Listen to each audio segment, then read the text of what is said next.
دخلنا على الأجازة الكبيرة وبقى عندنا وقت كتير جدا فاضي ومش عارفين نعمل فيه ايه، واكيد مفيش حد مننا حابب انه هو يضيع وقته. عشان كده انا في الفيديو ده هقولك ازاي تستثمر اجازتك بجد في 5 نقط بس. يلا بينا. اهلا بيك في كافي دوز، المكان اللي هتشوف فيه القهوة والتحفيز والوعي. الحاجة الاولى هي انك مش لازم تكون متعلم المهارة على الاخر عشان تبدأ تشتغل بيها. معظمنا لما بيجي يبدأ يتعلم مهارة جديدة زي البرمجة أو الجرافيك ديزاين بيبقى مستني إن هو يتعلمها على الآخر ويبقى بيرفكت فيها عشان يبدأ يشتغل بيها. لكن طول ما أنت مستني كده، أنا آسف، أنت عمرك ما هتشتغل بالمهارة دي. لأن أنت مش بتمارسها، فعمرك ما هتقدر تتعلمها كويس. لكن طول ما أنت بتمارسها وعلى مدار الوقت لما تبدأ تشتغل بيها على طول، انت بتبقى بتمارسها كل يوم او حتى كل يومين بتمارسها، فمع الممارسة والوقت هتلاقي نفسك اتعلمتها بجد وبقيت بتشتغل بيها وبرفكت فيها. فاحسن حاجه انك تبدا على طول تشتغل، وهتلاقيها بتتحسن مع الوقت. يعني لو عايز تبدا روتين مثلا، لا انت مثلا عايز تبدا تعمل روتين ونظام وتحسن من يومك، يعني مش لازم تقعد الاجازه كلها تخطط عشان تبدا اليوم ده، لان انت كده بتحط ضغط كبير جدا على نفسك. انك هتعمل روتين كبير جدا ما يخرش الميه، وانت محتاج تستمر عليه، مش ممكن ما تعرفش تستمر عليه، فده هيبقى ضغط عليك وهتحس انك خذلان، مش عارف، ما بتعملش الحاجه اللي انت قلت هتعملها. لكن ممكن تكتب 3 أو 4 حاجات انت لو عملتهم في اليوم اللي انت عايز تبدأ فيه، انت خلاص كده راضي عن يومك ومنتج. فانت لما تكتب الحاجات دي، ابدأ في اليوم اللي انت قررت تبدأ فيه، وابدأ بقى مهما كانت الظروف، صحيت متأخر، حاجة حصلت كده، كمل ما تقفش. مهما حصل بقى ما تقفش في اليوم ده، لازم تبدأ. وبعد كده هتلاقي الايام اللي جايه انت بتبدا تتحسن. بس المهم خطوه البدايه انك تبدا على طول، بس اول ما تبدا هتلاقي الحاجات بتتحسن. الحاجه التانية هي انك تحسن من مهارتك وتوصل بيها لمستوى الاحتراف. اكيد في مهاره انت بتحبها ومتعلمها وحتى وبتعرف تعمل فيها حاجه حتى لو بسيطه.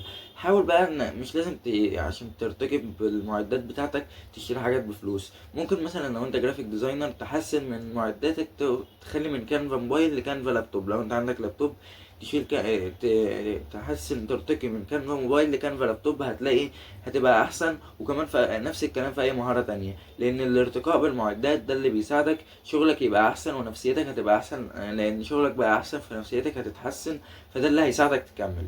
الحاجة التالتة، حافظ على نظام يومي منضبط ومرن. يعني ايه؟ بص، انت الاجازة طويلة 3 شهور، فاكيد انت محتاج نظام يومي يكون منضبط ومرن. يعني ايه الكلام ده؟ انا هقول لك. يعني مثلا انت كنت مخطط ان انت تصحى مثلا الساعة 6:30 وصحيت 7:30، يعني متأخر ساعة. فلما تصحى ما تقولش لا انا صحيت متأخر يبقى اليوم كله باظ. ممكن تشفت او تخلي مهامك اللي انت المفروض كنت تعملها في الوقت ده لوقت تاني في اليوم. في اكيد بيكون في وقت فاضي في اليوم، ممكن تخلي المهام دي في الوقت ده، وتعمل في الوقت اللي انت صحيت فيه الحاجات اللي هي متعود تعملها. لما بتصحى الساعة 6:30 متعود تعملها. ابدأ وحاول تشفت بقى المهام وتعمل، يعني تظبط المهام بقى لباقي اليوم عشان ما تخليش اليوم يضيع منك. فانت بقى في اخر اليوم هتحس انك منتج، وكمان هتحس انك مبسوط لانك ما سبتش اليوم يضيع منك. الحاجة الرابعة والاخيرة، حاول تشتغل مع فريق جماعي. يعني حاول مثلا يكون معاك صاحبك او 2 صحابك، تبقوا مع بعض بتتعلموا نفس المهارة مثلا، او بتروحوا حتى مع بعض الجيم او بتعملوا اي حاجة. يعني بتتعلموا مهارة، بتشتغلوا مع بعض في فريق او بتروحوا الجيم مع بعض. لان لما بيكون معاك شخص او شخصين بيعملوا معاك نفس الحاجة، انتوا بتساعدوا بعض على الالتزام. لو واحد كسل التاني بيقومه وبيخليه يعمل معاه. لو حد كسل انتوا الاتنين بتساعدوا بعض على الالتزام. فده شيء مهم جدا من الحاجات المهمة جدا في الالتزام. مش ضروري، بس هيساعدك جدا على الالتزام، فحاول تشتغل مع فريق جماعي. الخلاصة، خلي الأجازة دي هي الفترة اللي بتنتقل فيها من مرحلة التعليم والتجهيز لمرحلة التنفيذ وصناعة الأثر. ندخل على فقرة المقولة، ومقولة النهاردة الواحد اسمه جون وولفجان بيقول knowledge is not enough we must apply, willing is not enough we must do. ان احنا نكون عارفين الحاجة او عندنا معرفة بالحاجة دي بس ده مش كفاية، لازم ان احنا نحاول ننفذ الحاجة دي.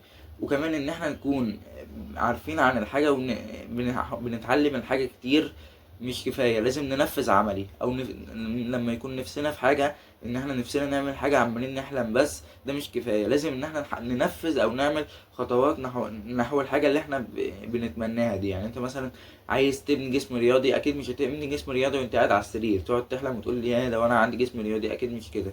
لازم تقوم وتبدأ تعمل خطوات حقيقية، تبدأ تعمل رياضة، تبدأ تحسن من أكلك، هكذا. ده اللي هيخليك توصل للجسم الرياضي اللي انت عايزه، لكن مش وانت قاعد على السرير. فده المقصود بالمقولة دي. بس كان معاكم يوسف من كافي دوز، وما تنساش خليك دايما صاحب عقل. سلام.